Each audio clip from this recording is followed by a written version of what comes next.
ஓம் சாந்தி 20/3/2025 சாகார முரளியின் முக்கியமான கருத்துக்கள்.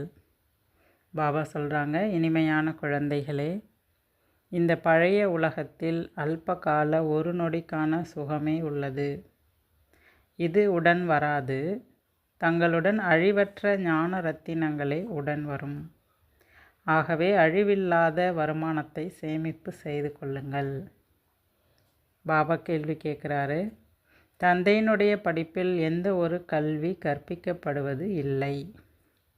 பாபா பதில் சொல்கிறாரு, பூதங்கள் சம்பந்தமான கல்வி, அதாவது இந்த மாயாஜாலம் சம்பந்தப்பட்ட கல்வி பாபா ஒருபோதும் குழந்தைகளுக்கு கற்றுத்தருவது இல்லை.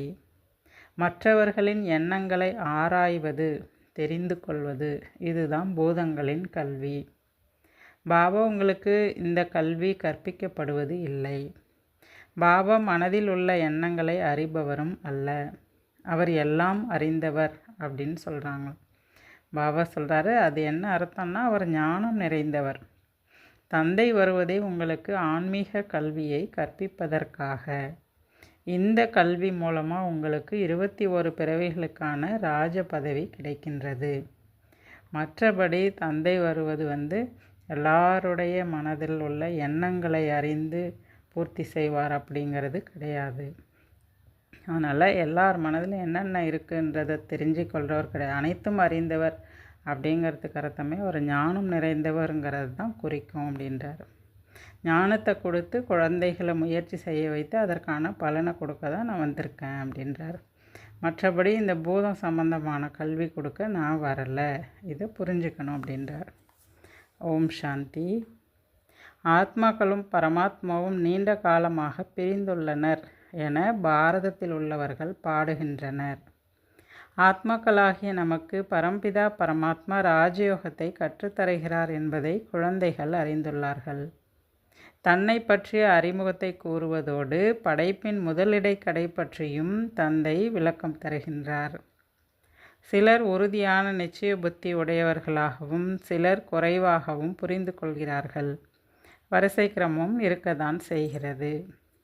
வாழ்ந்து கொண்டிருக்கின்ற ஆத்மாக்கள் நாம் பரம்பிதா பரமாத்மாவிற்கு முன்பாக அமர்ந்திருக்கிறோம் என்பதையும் தெரிந்துள்ளார்கள். ஆத்மாக்களும் பரமாத்மாவும் பல காலமாக பிரிந்திருக்கிறோம் அப்படின்னு பாடப்படுதான். மூலவதனத்தில் ஆத்மாக்கள் பிரிந்திருக்கின்றன என்ற விஷயமே அங்கே எழாது. ஏன்னா அங்கே மூலவதனத்தில் ஆத்மா பரமாத்மா ஒன்றா தான் இருக்காங்க. இங்கே பூமிக்கு ஆத்மா வாழ்கின்ற போது தான், அதாவது ஜீவ ஆத்மாவா சரீரத்தை அது எடுக்கும்போது தான் என்னவாகுது, அந்த பிரிதலினுடைய பாடல். அப்போது எல்லா ஆத்மாக்களுமே பரமாத்மாவாகிய தந்தையிடமிருந்து பிரிந்திருக்கின்றன. பரம்பிதா பரமாத்மாவிடமிருந்து பிரிந்து இங்கு நடிப்பின் பாகத்தை ஏற்று நடிப்பதற்கு இப்போ எல்லாருமே வந்திருக்கிறோம். இதனுடைய அர்த்தத்தை புரிந்து கொள்ளாமல் அவ்வாறு பாடிக்கொண்டிருந்தனர். இப்போ பாபா எல்லாத்தையும் தெளிவாக புரிய வைக்கிறார். பரம்பிதா பரமாத்மாவிடமிருந்து பிரிந்து வந்த நம்முடைய பாகத்தை இப்பொழுது நடிக்கிறோம். நாம் தான் பிரிஞ்சு வந்துட்டோம், இப்போ நாம் நடிச்சிட்ருக்கோங்கிற புரிதலை பாபா குழந்தைங்களுக்கு கொடுத்துருக்கேன் அப்படின்றார். நீங்கள் தான் முதலாக தந்தையிடமிருந்து பிரிஞ்சிங்க. ஆகவே சிவபாபாவும் உங்களை தான் முதல்ல சந்திக்கிறேன் அப்படின்றார். உங்களுக்காகவே பாபாவும் வர வேண்டியுள்ளது. கல்பத்திற்கு முன்பு கூட இந்த குழந்தைகளுக்கு தான் கல்வியும் கற்றுத்தரப்பட்டது. பிறகு சொர்க்கத்தின் எஜமானர்களாக இந்த குழந்தைகள் தான் ஆகிறாங்க. அந்த சமயத்தில் வேறு எந்த தேசமும் கிடையாது. நாம் ஆதிசனாதன தேவி தேவதா தர்மத்தினராக இருந்தோம் என்று தெரியும். அதற்கு தான் தேவதா தர்மம், தேவதைகளின் வம்சத்தினர் என்று சொல்லப்படுகிறது. ஒவ்வொருவருக்கும் தமக்கென்று தர்மம் உள்ளது. தர்மந்தான் சக்தின்னு கூட சொல்லப்படுது. ஏன்னா தர்மத்தில் தான் சக்தி அடங்கியிருக்கு அப்படின்றார். லக்ஷ்மி நாராயணர் கூட பாருங்கள், எவ்வளோ சக்தி உள்ளவர்களாக இருக்காங்க. உங்களுக்கு தெரியும் லக்ஷ்மி நாராயணரை பற்றி அப்படின்றார். ஆனால் பாரதவாசிகள் தங்களுடைய தர்மத்தையே அறியாமல் இருக்காங்க. யாருடைய புத்தியிலும் பாரதத்தில் நம்முடைய தர்மம் இருந்தது அப்படின்றது தோணலை. தர்மத்தை அறியாத காரணத்தினால எல்லாருமே நாஸ்திகராயிட்டாங்க. தம்முடைய சொந்த தர்மத்தினராக ஆனதால் எவ்வளோ சக்தி இருக்குது. நீங்கள் கூட இப்போ எல்லாரும் பாபாவினுடைய குழந்தைகள். இரும்பு யுகமாகிய மலையை தகர்த்துட்டு தங்க யுகமாக மாற்றிக்கிட்டே இருக்கீங்க. பாரதத்தை தங்க மலையாக நீங்கள் உருவாக்கிட்டுருக்கீங்க. யார் மூலமாக? பாபாவின் மூலமாக நீங்கள் மாற்றிட்டுருக்கீங்க அப்படின்னு சொல்கிறாரு. பாபா அடுத்து சொல்கிறாரு, கண்மூடித்தனமான பக்தி இன்றைக்கி நிறைய பேர் செய்கிறாங்க. பாபா சொல்கிறாரு, பக்த மாலை வேறு, ஞான மாலை வேறு. ருத்ர மாலை, விஷ்ணு மாலை கூட இருக்குது. பிறகு தான் பக்தி மாலையாக ஆகுது. இப்பொழுது ராஜ்ய பதவிக்காக தான் இங்கே நீங்கள் படிச்சிட்ருக்கீங்க. உங்களுடைய புத்தியின் தொடர்பு ஆசிரியரோடும் ராஜ்யத்தோடும் இப்போ ஈடுபட்டுருக்கு அப்படின்றார். இதுதான் உங்களுடைய ஆன்மீக படிப்பு. உங்களுடைய புத்தியின் தொடர்பு ஒரு சிவபாபாவோடு மட்டும்தான் இருக்கணும். அவரை தான் ஞானம் நிறைந்தவர், ஞானக்கடல் என்று சொல்லப்படுகிறது. எல்லாம் அறிந்தவர் என்று கூறுவதால் எல்லோருடைய மனதிலும் பிரவேசித்து அவர்களுடைய மனதில் என்ன எண்ணங்கள் ஓடுகிறது என்பதை தெரிந்து கொள்கின்றார் என்று அர்த்தம் கிடையாது.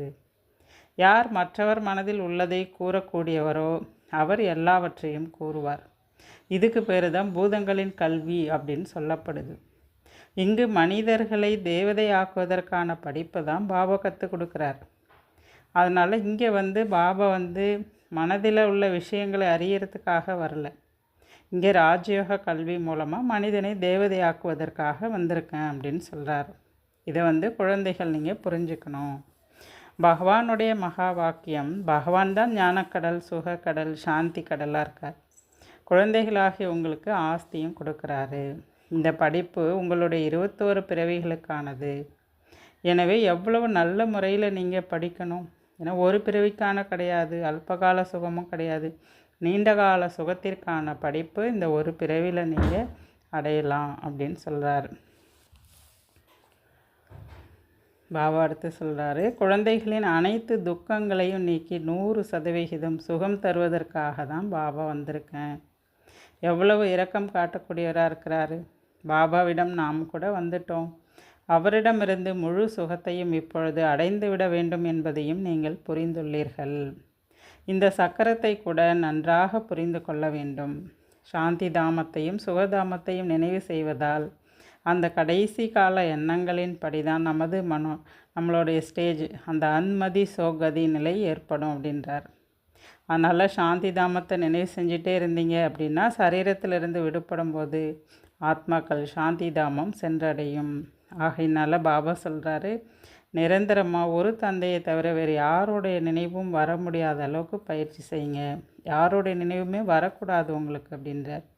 உங்களுடைய புத்தியின் பாதை தெளிவாக இருக்கணும். ஒரு தந்தையை மட்டும்தான் நினைவு செய்யணும். ஒரு தந்தையை நினைவு செஞ்சால் தான் விக்ரமம் விநாசமாகும். அதோடு மட்டும் இல்லை, அளவு கடந்த குஷி கூட உங்களுக்கு ஏற்படும் அப்படின்றார். இந்த பழைய உலகத்தில் அல்ப கால நொடிக்கான சுகம்தான் இருக்குது. அது நம்மோட கூட வரப்போகிறது கிடையாது. அழிவற்ற ஞான ரத்தினங்கள் தான் கூட வரும். அதனால் பாபா சொல்கிறாரு, இந்த ஞான ரத்தினங்களின் சேமிப்பு தான் ரொம்ப ரொம்ப முக்கியம். அதுதான் நமக்கு 21 பிறவிகளுக்கு பலனை அனுபவிக்க வைக்கும் அப்படின்றார். இந்த நேரம் அழியக்கூடிய செல்வத்தால் பாபாவிற்கு வேறு வழிமுறைகளில் யார் உதவி புரிந்தாலும் அதுவும் கூட வரும் அப்படின்றார். இங்கே ₹1 பாபாவுக்கு செலவு பண்ணால் அது பல மடங்கு உங்களுக்கு நன்மை செய்யும். பாபா அதை கூட சோழிக்கு சமமாக நமக்கு வைரத்தை கொடுக்குறார். பாபா நம்மிடம் உள்ள மதிப்பில்லாத சோழிகளை வாங்கிட்டு நமக்கு அங்கே தங்க வைர மாளிகைகளை கொடுக்குறார். சோழிக்கு பதிலாக பாபா எவ்வளோ ரத்தினங்களை பதிலுக்கு குழந்தைகளுக்கு கொடுக்குறாரு. குழந்தைகள், நீங்கள் சத்கதிக்காக தான் இங்கே படிக்க வந்திருக்கீங்க. இந்த படிப்பு தான் ரொம்ப ரொம்ப முக்கியன்றார். இந்த படிப்பு தான் முழு அமைதியில் இருப்பதற்கான படிப்பு. பக்தி மார்க்கத்தெல்லாம் என்னென்ன பகட்டு காட்டுறாங்க. ஆனால் நீங்கள் சிவஜெயந்தி அன்னைக்கு விளக்கெல்லாம் ஏற்றி நல்லா அழகாக தந்தையை நீங்கள் வெளிப்படுத்தலாம் அப்படின்றார். அப்போ மனிதர்களே ஆச்சரியப்பட்டு நம்மகிட்ட கேட்பாங்க, இவங்க இந்த அளவுக்கு சிறப்பாக சிவஜெயந்தி ஏன் கொண்டாடுறாங்க அப்படின்னு அவங்களே உங்கள்கிட்ட கேட்பாங்கன்றார். அப்போ நீங்கள் சொல்லலாம், இந்த சிவபாபா தான் பாரதத்தை செல்வம் மிகுந்த நாடாக மாற்றுறாரு. லக்ஷ்மி நாராயணரை சொர்க்கத்திற்கு எஜமானராக யார் உருவாக்கியது உங்களுக்கு தெரியும்ல, அதை நீங்கள் மற்றவர்களுக்கு புரிய வைக்கலாம் அப்படின்றார்.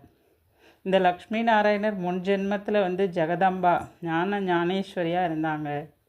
லக்ஷ்மி வந்து ஞானேஸ்வரியாக இருந்தாங்க. அவரே பிறகு ராஜராஜேஸ்வரியாக ஆகிறாங்க. இதெல்லாம் வந்து யாருக்குமே தெரியாது. இப்போ இந்த பலனெலாம் யார் மூலமாக அவங்க அடைஞ்சாங்க? அவருடைய பிறந்த நாள் தான், அவருடைய அவதார நாள் தான் சிவ ஜெயந்தியாக கொண்டாடுறாங்கன்னு நீங்கள் வந்து வெளிப்படுத்தலாம் அப்படின்றார். பாபா அடுத்து சொல்கிறாரு, பிரம்மாவுக்கு கூட 100 கைகள் 200 கைகள் 1000 கைகளுடையவராக காட்டுறாங்க. எத்தனை குழந்தைகளோ அந்தளவு கைகளின் எண்ணிக்கை கூட அதிகமாகுது. ஜெகதாம்பாவிற்கு கூட லக்ஷ்மியை விட அதிகமான கைகள் கொடுத்துருக்காங்க. அவரிடம் சென்று தான் அனைத்தையும் வேண்டுகின்றனர். இது வேணும் அது வேணும் அப்படின்னு நிறைய மன ஆசைகளோட ஜெகதாம்பா கிட்ட தான் போகிறாங்க. ஆனால் லக்ஷ்மி கிட்ட ஒருபொழுதும் இப்படிப்பட்ட விருப்பங்களோட யாருமே போகிறது கிடையாது. லக்ஷ்மி கிட்ட எல்லாருமே கேட்குறது என்னென்னா செல்வம் மட்டும்தான் கேட்பாங்க. இப்போ ஜெகதாம்பாவிடமிருந்து சொர்க்கத்தின் ராஜ்ய பதவி கிடைக்குது. எனவே ஜெகதாம்பாவிடம் எதை விரும்பி ஆசித்து போகிறாங்க அப்படின்றது தெரியலை. இதுவோ ஒரு படிப்பு. அந்த ஜெகதாம்பா தான் சொர்க்கத்துக்கே எஜமானராகக்கூடிய ராஜயோக கல்வி கொடுத்துருக்காங்க. இதுதான் புத்தி யோகம்னு சொல்லப்படுது. உங்களுடைய புத்தி பலவற்றின் பக்கங்களிலிருந்து விலக்கப்பட்டு ஒரு பாபாவிடம் ஈடுபடுகிறது. புத்தி பல திசைகளில் அலைப்பாய்வது ஓய்ந்து விடுகிறது, அதாவது ஒருநிலைப்பட்டுடுது அப்படின்றார். பாபா சொல்கிறாரு, குழந்தைகளே, உங்கள் புத்தி இனிமேல் அலைப்பாய்வதெல்லாம் நிறுத்திட்டு ஒரு தந்தையோட மட்டும் ஈடுபடுத்துங்க. இல்லைன்னா உங்களது விக்ரமங்கள் எப்படி விநாசமாகும்? அதனால் அலைப்பாயக்கூடிய புத்தியை நிலைநிறுத்தி என் ஒருவனை மட்டும் நினைவு செய்யுங்க அப்படின்னு பாபா சொல்கிறார். பாபா தானே தரகராகி சொல்கிறாரு, இப்போது உங்களுடைய அந்த நிச்சயதார்த்தம் ரத்தாகுது. நீங்கள் காம சிதையிலிருந்து இறங்கி இப்போ இந்த ஞான சிதையில் அமருங்க. பாபா என்ன சொல்கிறனோ அதை மட்டும் கேளுங்க அப்படின்றார். தங்களை ஆத்மான்னு உணர்ந்து தந்தையாகிய என்னை மட்டும் நினைவு செய்யுங்க. அப்போ தான் உங்கள் விக்ரமம் விநாசமாகும். இந்த ஒரு வாக்கியத்தை எந்த ஒரு மனிதரும் உங்களுக்கு சொல்ல முடியாது. ஏன்னா மனிதர்கள் பகவானே கிடையாது. அவர் இந்த பிரம்மா உடலில் வந்து சொல்கிறார், நீங்களும் ஆத்மா, மற்றவர்களையும் ஆத்மான்னு பாருங்கள். அதே போல் மன்மனாபவ என்ற மந்திரத்தையும் சொல்கிறார். மன்மனாபவ என்று கூறுவதன் மூலம் தந்தை நினைவு வந்து விடுகிறது. இப்போ இந்த அதே மகாபாரத போர் என்பது ஆரம்பமாக போகுது. இப்போ விநாசம் என்பது ஏற்பட தான் போகுது அப்படின்றார். இந்த ருத்ரஞான வேள்வியிலிருந்து மிகப்பெரிய போர் விநாச ஜுவாலை கொழுந்து விட்டு எரிகிறது. இது சாஸ்திரங்களில் எழுதப்பட்டிருந்தாலும் அவங்களுக்கு தெரியாது. புது உலகத்திற்காக பாபா இப்போது வந்து குழந்தைகளுக்கு புரிய வச்சிட்ருக்காரு. நீங்கள் எல்லாருமே ராஜ்யத்தை அடைய போகிறீங்க, தேவி தேவதைகளாக ஆகிறீங்க அப்படின்றார். இந்த பழைய உலகம் என்பது சைத்தானின் உலகம் என்பது அழியதான் போகுது, விநாசமாக போகுது அப்படின்னு சொல்கிறாரு. பாபா அடுத்து சொல்கிறாரு, இல்லற விவகாரங்களில் தாராளமாக இருங்க. ஆனால் உங்களது லட்சியம், குறிக்கோள் உங்கள் முன்னாடி இருக்குது. நாம் தான் படித்து அது போல் ஆகிறோம் என்பது உங்களுக்கு தெரியும். உங்களுடைய இந்த படிப்பு சங்கம யுகத்தில் தான் உங்களுக்கு கிடைக்கிது. தற்சமயம் நீங்கள் இந்த பக்கமும் கிடையாது, அந்த பக்கமும் இல்லை, வெளியில் இருக்கிறீங்க.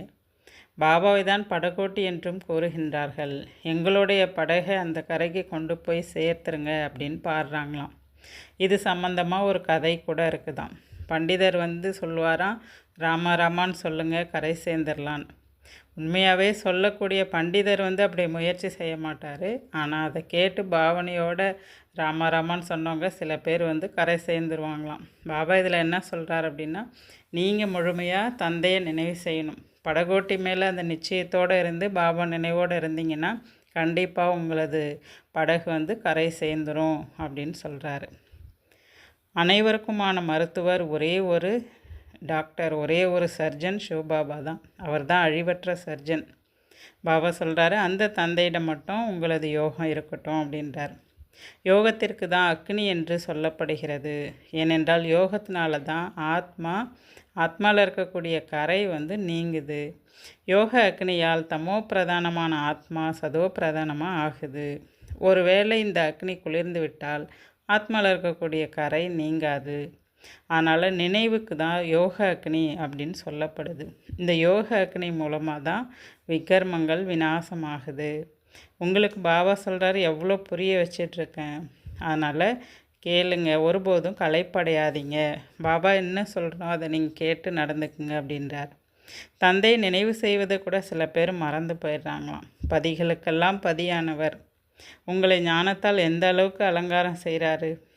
நிராகாரமான தந்தை கூறுகின்றார், மற்ற எல்லாவற்றிலிருந்தும் புத்தியின் தொடர்பை நீக்கி தங்களுடைய தந்தையாகிய என்னை மட்டும் நினைவு செய்யுங்க அப்படின்னு சொல்கிறார்.